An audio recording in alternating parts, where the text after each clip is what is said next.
ได้ยินเสียงห้ายางไม้เนาะจึงลุกยิ้มบ่ลูก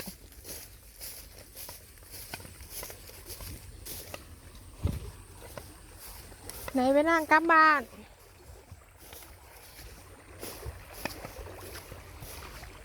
ยิ้มบ่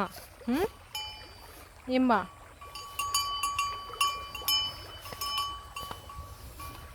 ยิ้มสมแล้วเนาะ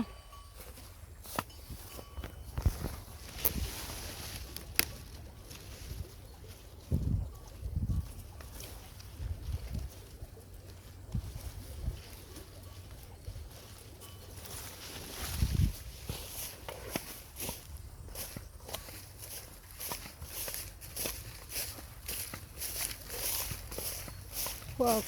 กังสิออกกับพวกเทิกแต่ไหนเอามาผูกที่นี่เริ่มแกะ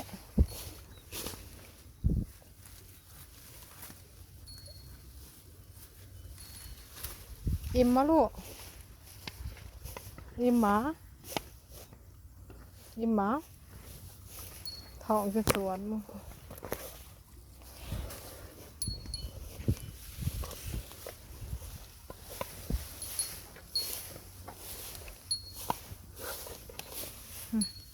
อิ่มยังดิ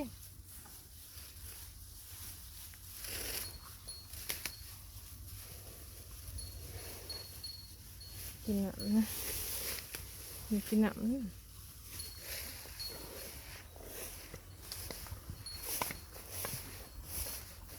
go home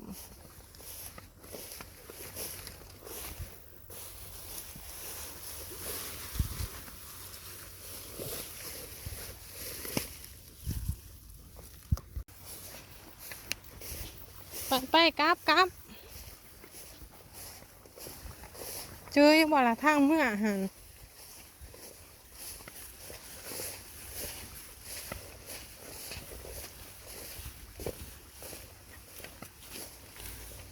อยากกินน้ำมะลูก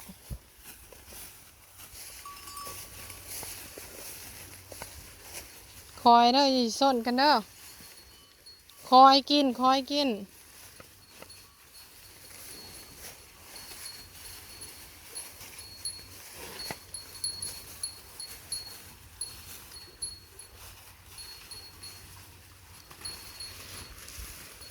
ฟาง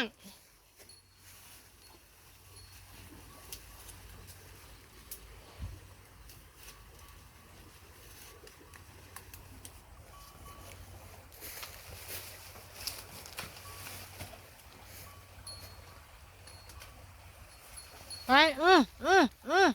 ไปเมื่อ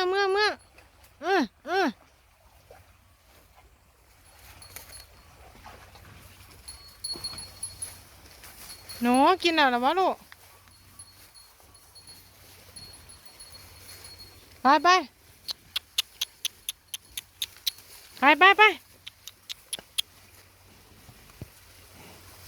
ตุ้ยลูกด้วย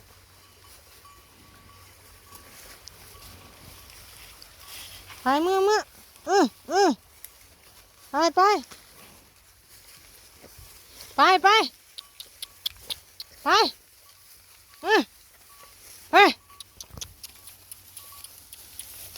ไปอืมไปอืมไปอืมไปโหดไปละฮะไปหนูพาหมูเมื่อนะ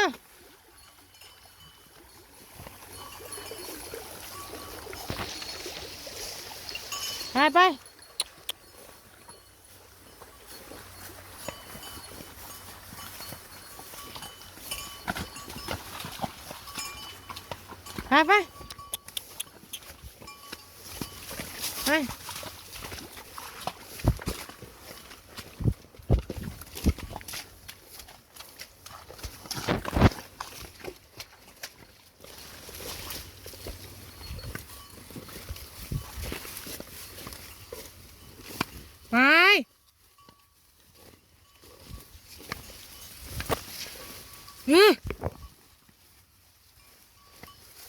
ทาง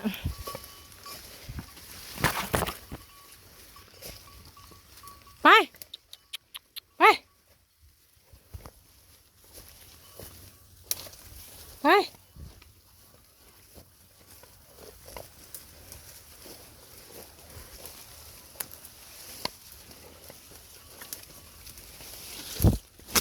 ไปไป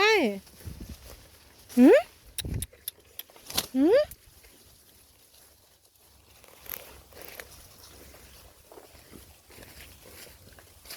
เขาทางหนักเลยเพื่อนมีสิคือหมูไปแล้วไปแล้วอีสัก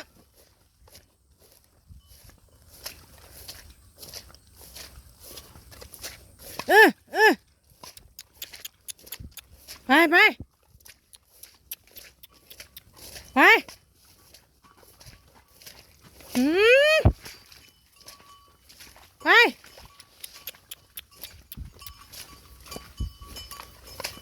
สวงสวง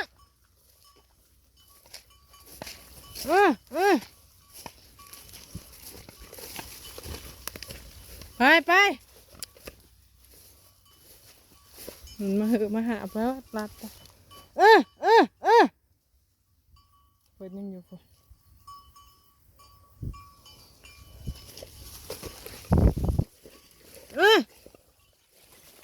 ป้าเดี๋ยวได้เหรอ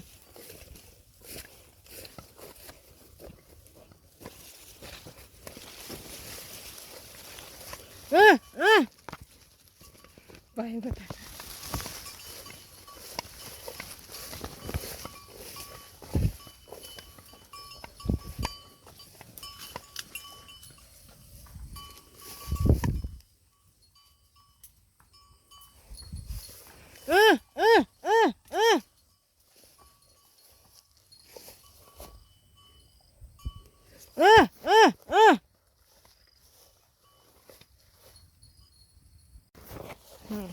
เพิ่นยางมาถากกูโมมึงจะหาพวกลี่แล้วเพิ่นลี่มันเพิ่นบ่ได้ยังมาทางเขาบอกเด้มักลี่มักลุยรักษาอันนี้ทางโอ้ทางไหนก็ทางมึงมัดอิน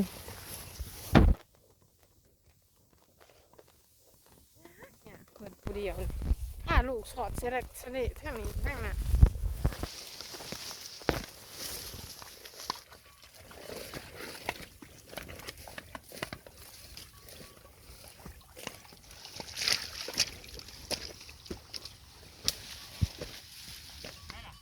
ลูกเนี่ยไปรถ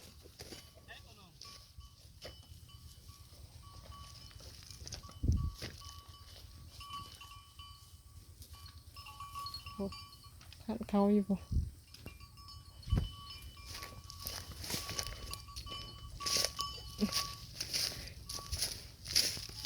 อย่างห้องเพลงแต่กระยานติดนั่นติดนี่ติดกระทบชิดโอ้ยเอาซอสเด็ดนี่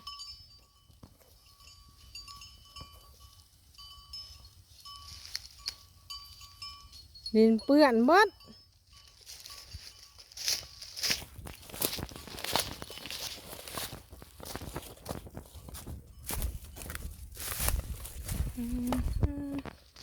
ธรรมศาสตร์ที่แสนหมดงะถ้าเกี่ยวเขาน่ะนานเพิ่นไปแล้วสิเรนไปแท้หันฮะเล่นไปแท้หันตาตั้งจะเป็นยังลูกห้องตะวันนี่พุ่นบ๊ายบาย